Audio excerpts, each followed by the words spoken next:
Welcome to the Morale Booster Network, a platform for entrepreneurs, career professionals, leaders, and the general public to give back to the society through coaching and mentoring. I remain your host, Dr. John Ugulu. I am an author, speaker, and strategist. I always say experience is the best teacher.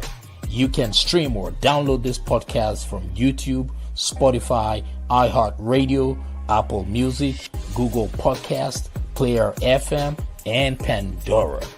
Sit back, relax, and enjoy the show. Hello, everybody. Good evening from Atlanta, Georgia. Good morning, good afternoon, wherever you're watching or listening to this program from. If you're just joining us for the first time, my name is Dr. John Ugulu, and I am the host of the Morale Booster podcast. Before I get started for today, I want you to please like and share this broadcast. Like and share this broadcast because you might just be saving the life of that one person who has been waiting for a lifetime to hear this message. So basically, what we do is we provide you with motivational and inspirational messages that can help you move from where you are to where you want to be. It could be in your business, your career, your relationship, or it could be in your um, it could be in your daily life. All right. So like and share this broadcast. I'll be so happy that our message gets to your friend, your family member. So right now we're currently streaming on multiple platforms. We are on streaming on YouTube, Facebook, um, LinkedIn, and several other platforms on podcast as well. Today we had a guest who couldn't show up. She was supposed to be here on this program, and she couldn't show up for due to some family engagement. But however, we have promised our viewers, our audience, that we would constantly provide motivational messages for them, and that's why I am here today.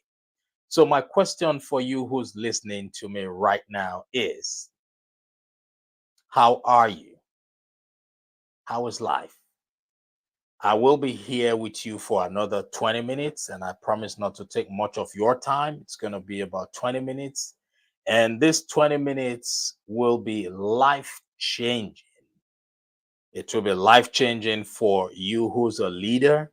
It will be life changing for you who is thinking of a career change. It will be life changing for you who's trying to get into a relationship. It will be life changing for you who has a business already but going through challenging times. So I want you to always remember that everything in life is a cliche, but it is whenever that cliche resonates with you that truly and really matters. So I want you to grab a pen, grab a notepad, a piece of paper, a notebook, whatever you feel comfortable writing on.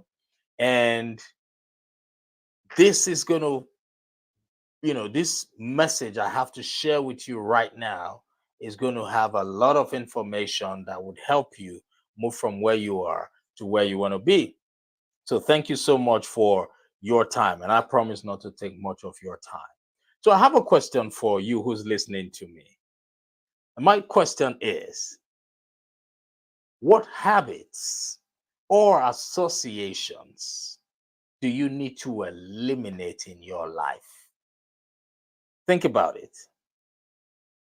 Let me ask it one more time. What habits or associations do you, who's listening to me right now, need to eliminate in your life? Think about it. Now, I remember when I was much younger, I was in high school.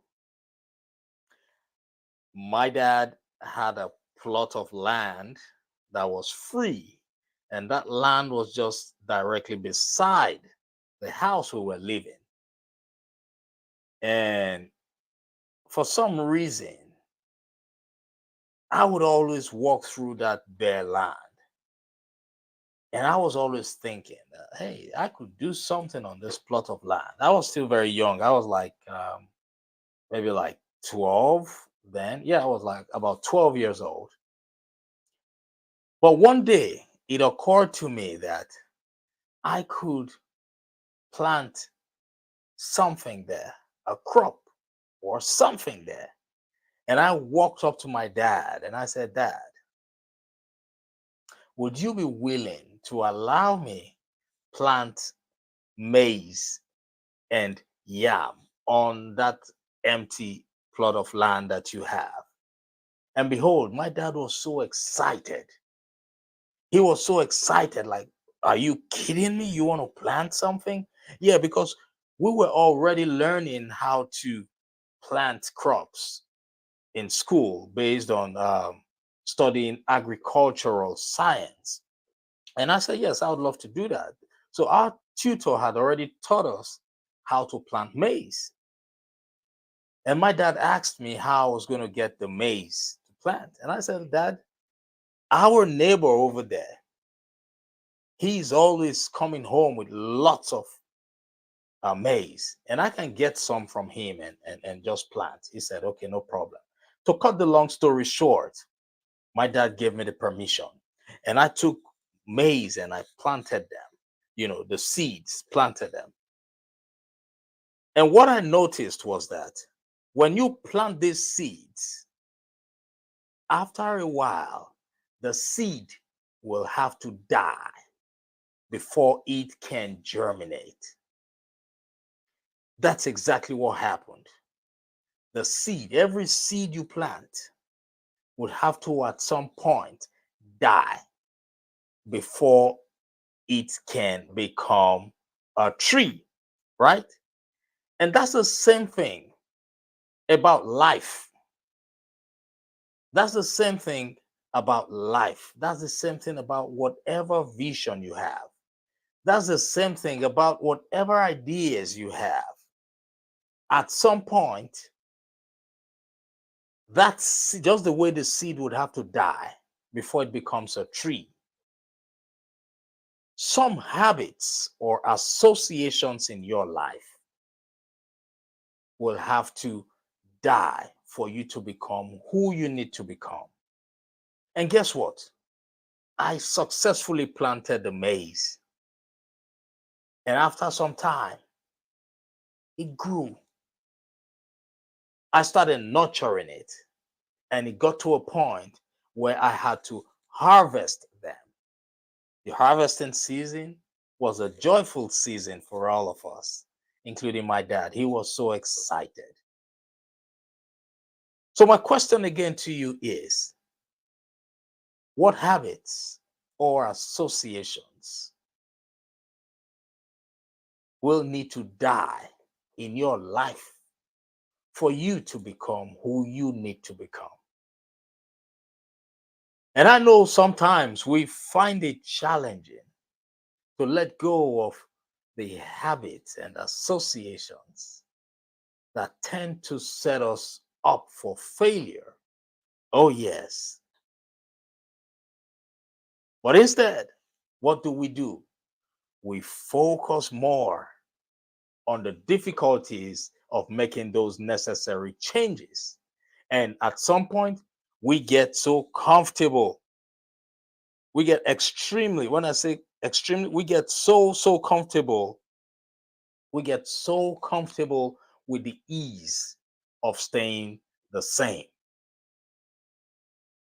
Ladies and gentlemen, I don't know what's going through your mind right now.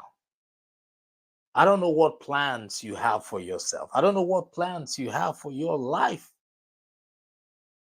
Well, here's what I want to remind you and tell you right now, that some of those habits or associations will need to go.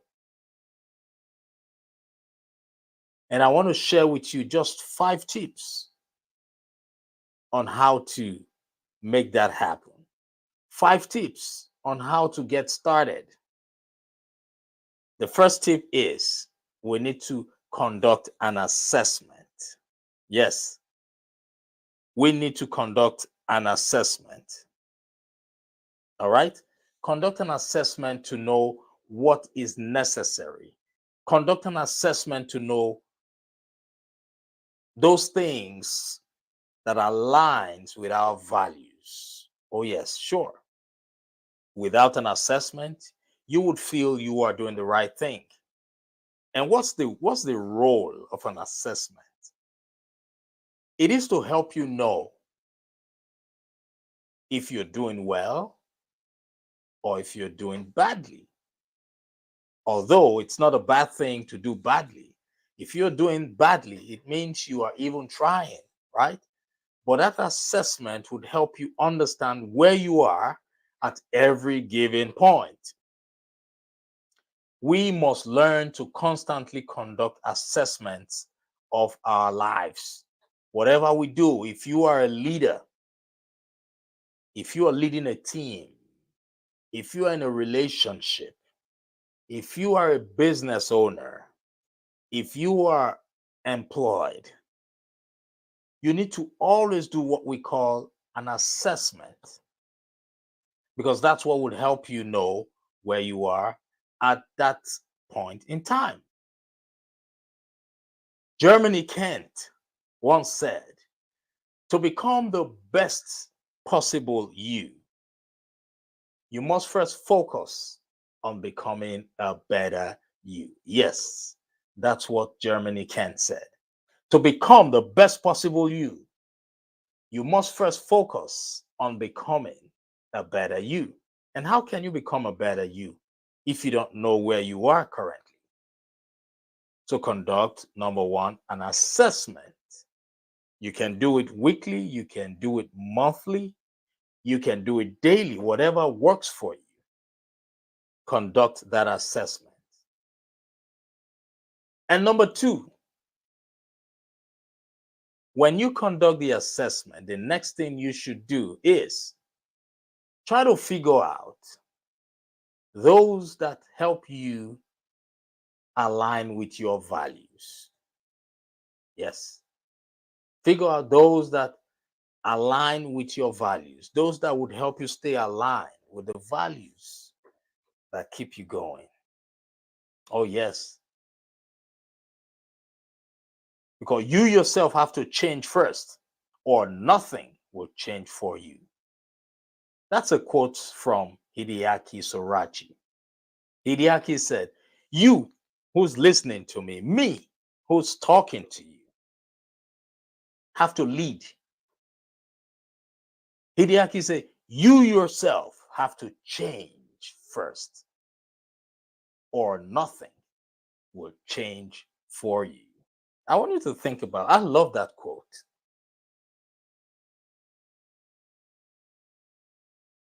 I remember being a very shy person, so shy that I couldn't even imagine myself speaking in front of a camera or speaking in front of an audience. I was called upon a long time ago to come and give a toast at my brother's wedding. When they called me, I wasn't told before the wedding that I will be called to give a toast. And my dad was already late at that time. He passed. So we didn't have a father at that point. And behold, I was called. This shy man, this man who used to be extremely shy, I was called upon. Not just to come and give a toast, to come to the stage, to climb the stage, hold a microphone and look into the crowd and speak. I was dumbfounded. But I was lucky that even with my shyness, I always had this attitude of an achiever. I never believed in backing down. So when they called me, I got up, even though I was shaking internally, even though I was scared and shy. In my mind, I was saying, hey, John, don't worry. Before you get to that stage, before they hand the mic over to you, you would be able to think of what to say. And as I was climbing the stage, I realized that nothing came to my mind to say. It was still blank. So I was trying to buy time. I was hugging everybody on the stage. Hey, how are you? Congratulations. I was hugging the bride, hugging the groom, shaking everybody. Before I could say Jack, someone tapped me on the back. Who was that person? It was the MC. He said, here's the mic. Oh my God. Have you ever been in that situation? If you have ever been in that situation, then you know exactly what I'm talking about. A shy person called to the stage to deliver a toast. Mm, I collected the mic. And behold, even at that point, when the microphone was handed to me, I still didn't know what to say. And I decided to buy more time by saying, hello, everybody. They said, hi. I said, okay, can we all fill up our glasses for a toast? And while they were doing that, I was still hoping that before they fill up their glasses, I would find out or know what to say. Lo and behold, their glasses were filled, and I still didn't know what to say. But as luck would have it, there was a movie I watched some time ago, a long time ago, where some successful men came together and they were celebrating their success. And one of them grabbed a drink and the others, did the same. And that person said, let's give a toast to health, wealth, and success. That movie scene just flashed through my mind. And I immediately made up my mind that that's exactly what I was going to say. And I said that. I said, okay, let's give a toast to the bride and the groom, to health. Everybody said to health, to wealth and success. And that was all I said. And they clapped. I went down to my seat in shame that at my brother's wedding, I couldn't even say something. I couldn't even come up with something original. At that point, I knew that something in my life had to change. At that point, I knew that I wasn't going to continue with that shyness. I knew that something had to die in my life.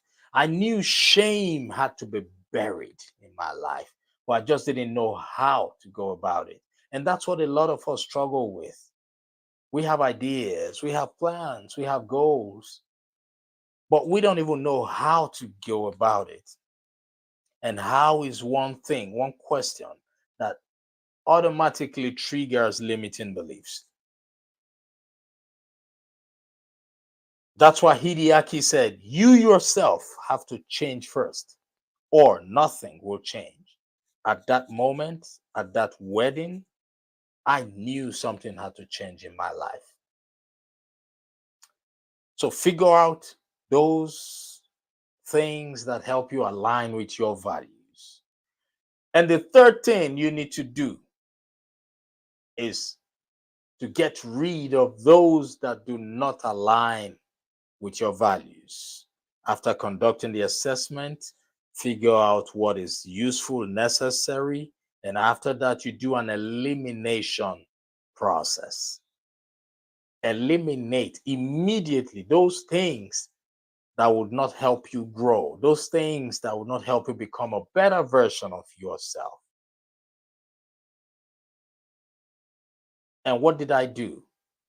I knew I had to be on a search, a constant search for ways on how to overcome shyness. So after the elimination method, what do? The next thing you do is to find yourself a tribe. Find yourself a tribe. When I mean a tribe of like-minded people, a tribe of people who would constantly encourage you to become a better version of yourself, a tribe of people who would only see the good in you, a tribe of people who would only see the positivity in your vision. Today, I was talking to a friend, and I said that it is hard for an entrepreneur to be in a relationship with somebody who doesn't believe in entrepreneurship. It is hard. I told him that when you get into such a relationship, you should know from the onset that when you are grinding, when you are in that grinding phase of your business, in that nurturing phase, that person would not see the good. That person would only constantly see your failures and complain about them. That person would only constantly see that you're always spending money and the money is not coming back. That person would not see it from the angle that you are investing and that investment would one day pay off. No. But you will do your best to let them know that it is your vision. But you need a tribe who believes in what you're doing. Those who don't believe in your vision, they're not bad people. They are not bad people. They are just blinded to your vision. Because when God gave you that vision, He gave it to you and you alone. God gave it to just you, which means you are the only person who can see it, right? But when you find a tribe of like minded people, in my book titled The Morale Booster, I talked about hanging around positive minds only, PMO, positive minds only, people who believe in your vision. Because it is okay to believe in people's belief in you until your belief system kicks in. So that's where the tribe comes in. Find the right tribe. And number 5, apply the rule of repetition. Apply what? The rule of repetition. Repetition is one of the most powerful tools on earth. I'm sure you do see all these advertisements on TV, all these big companies spending billions and millions of dollars doing advertising for their products. They know why. Their primary goal is to capture your subconscious mind. Because you know we have two minds, right? We have the conscious mind and we have the subconscious mind. But that will be a topic for another day. The conscious mind is the mind that just receives everything that comes in. It receives, it filters, it throws out. But the subconscious mind is where you want your habits to be. Because nothing gets to the subconscious mind without repetition. It is repetition that gets things in your subconscious mind, because your subconscious mind is your hard drive. Those habits that you have, they are all in your subconscious mind. Because whatever gets into your subconscious mind, it sticks. But I'm not going to go into much details right now. You can purchase my book titled The Morale Booster. There I talked about all these. Those companies who spend millions of dollars repeating the same adverts, repeating it. They're doing it so they can get into your subconscious mind. So whatever habits you have eliminated, whatever habits you have decided would remain with you, you have to constantly practice them. I always tell people, how can we replace bad habits? How can we get rid of bad habits? How can we get rid of habits that do not align with our principles? It is by replacing those bad habits with some good habits. For example, if you smoke cigarettes and you feel it's a bad habit and you think it's high time you stopped it, you can't just go all out and stop it cold turkey. No, you have to replace smoking with a better habit. For example, You can say, okay, you know what? Right now, instead of smoking, I'll only be chewing carrots. Or instead of smoking, I'll take oranges. Or instead of smoking, I'll purchase apples. If you feel that you spend so much time in nightclubs, at the strip clubs, and you feel you have gotten to that point where you want to get rid of that, what can you do? You can replace those hours, that time of the day. You can replace it with the gym. You can say, you know what? I'm going to, you know, bring some friends together. Instead of us going to the club, we would start going to the gym within those hours. All right? Yes, you can do that. Replace a bad habit. The easiest way is to replace it with a better habit, a good habit. All right? So that's how it works. That is how it works. So I just want you to know that no matter where you are in your life, in your career, in your business, in your relationship, you should always remember that a seed must die to become a tree. And that's the same thing that would happen to you if you make up your mind this moment to become a better version of you. Yes, a tree, a seed would have to die. A bad habit would have to die. Oh, yes, it will have to die for you to become a better you. So I want you to think about it. Like I said, I wasn't going to spend much of your time, but I don't know what you who's listening to me think about yourself. Neither do I know what the people around you think about you. But one thing that I know for sure about you who's listening to me, is that you are an abode of greatness. You have all it takes to become a better version of you. I used to be so shy that I couldn't even imagine myself speaking. My mom would call me and say, John, when I was pregnant with you, I used to always have this dream. And in this dream, I'll see a tall, dark skinned man dressed in suit, holding a microphone and speaking to a crowd. And whenever my mom said that, I would always interrupt her and say, Mom, I know your dreams do come to pass, but this particular dream, Mom, will not happen. You know why? She would say, Why? I'll say, Because right now I am struggling with an intense shyness. My mom, being an optimist, would say, John, don't worry. Just wait and see. And when she's saying that, she'll be smiling. You'll say, Don't worry, my son. Wait and see. And guess what? Today, her prophecy came to pass.